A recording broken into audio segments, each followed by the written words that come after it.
آج معاشرے میں کس قدر استاذ کی، والدین کی بے ادبی اور تحقیر کی جا رہی ہے۔ دوستوں کو بڑا مقام دینا، والدین کی تحقیر، ان کی نافرمانی کرنا معاشرے کا عام مزاج بنتا جا رہا ہے۔ اور اللہ کے نبی صلی اللہ علیہ وسلم نے فرمایا قیامت کی نشانیوں میں سے نشانی یہ بھی ہے کہ لوگ دوستوں کو ترجیح اور عزت دیں گے اور والدین کی تحقیر اور تذلیل کر کے ان کے ساتھ نوکروں کا سا سلوک کیا جائے گا۔ اسلامی تہذیب کا امتیاز دیکھیں۔ سرکار دو عالم صلی اللہ علیہ وسلم نے فرمایا جو چھوٹوں پہ شفقت نہ کرے، جو بڑوں کی قدر و ان کی عظمت نہ کرے اور علماء کا احترام نہ کرے، وہ اسلامی معاشرے کا فرد بن ہی نہیں سکتا ہے۔ کتنے اکابر، کتنے اسلاف اور کتنے نیک لوگوں کی زندگیاں، ان کے واقعات ہمیں بتاتے ہیں کہ کیسے اپنے بڑوں کے ساتھ اور کیسے اسلامی تہذیب کا ادب اور کیسے سلیقے سے اسے اپنانا چاہیے۔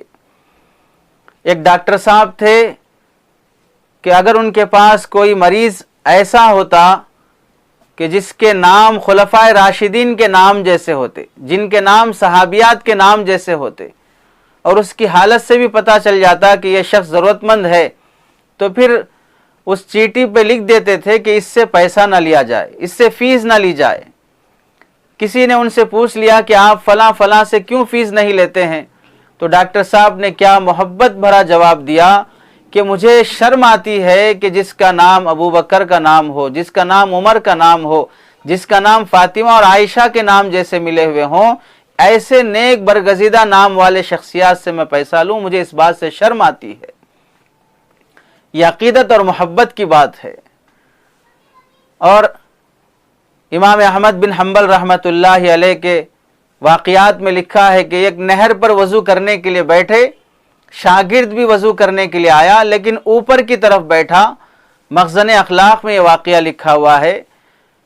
خیال ہوا کہ اگر میں یہاں بیٹھ کے وضو کروں گا تو میرا وضو کا پانی بہتے ہوئے امام احمد حنبل کے پاس سے گزرے گا، تو وہ میرے وضو کا استعمال کیا ہوا پانی سے وضو کریں گے تو ان کی شان میں ادب کے خلاف ہے۔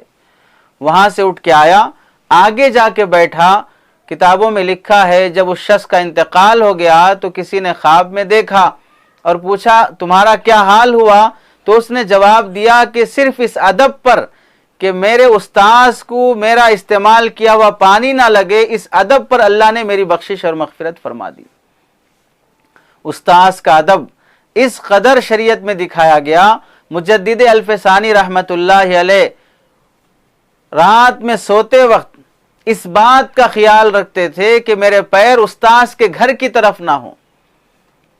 امام ابو حنیفہ رحمت اللہ علیہ پڑھاتے پڑھاتے کھڑے ہو جاتے کہ سامنے کھیلتے کھیلتے استاذ کا بچہ آ گیا، استاذ کے بیٹے کے ادب میں درس دیتے دیتے کھڑے ہو جاتے، اور بیٹھتے وقت بھی اس بات کا لحاظ کرتے کہ جدھر استاذ کا گھر ہو ادھر اپنے پیر نہ کیے جائیں۔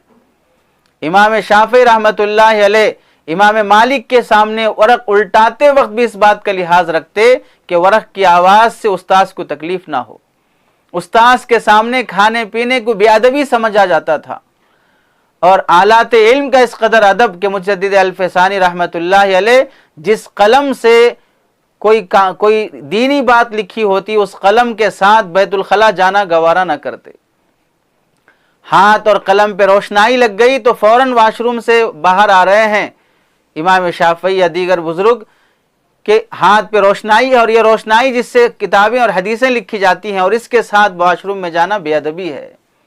ایسا ادب و احترام اساتذہ کا، ایسا ادب و احترام والدین کا، ایسا ادب و احترام اکابر کا، ایسا ادب و احترام صحابہ کا، اللہ کے نبی صلی اللہ علیہ وسلم کا۔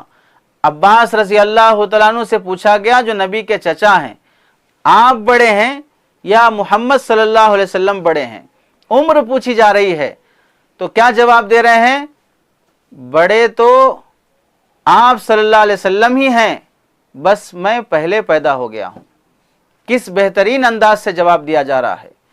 علامہ اقبال رحمت اللہ علیہ رو رہے ہیں ایک بار بیٹھ کر، پوچھا گیا وجہ کیا ہے تو کہنے لگے اس بات کا ڈر ہے کہ میری عمر اب 63 سے آگے 64 سال میں داخل ہو رہی ہے، کہیں نبی کی عمر سے آگے بڑھنا بے ادبی نہ ہو جائے، اس واسطے رونا آ رہا ہے۔ کس قدر ادب و احترام ان کا صحابہ کے ساتھ، انبیاء کے ساتھ، اساتذہ اولیاء کے ساتھ تھا، آج معاشرے میں کس قدر استاذ کی، والدین کی بے ادبی اور تحقیر کی جا رہی ہے۔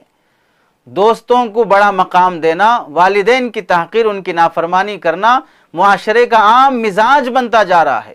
اور اللہ کے نبی صلی اللہ علیہ وسلم نے فرمایا قیامت کی نشانیوں میں سے نشانی یہ بھی ہے کہ لوگ دوستوں کو ترجیح اور عزت دیں گے اور والدین کی تحقیر اور تذلیل کر کے ان کے ساتھ نوکروں کا سا سلوک کیا جائے گا۔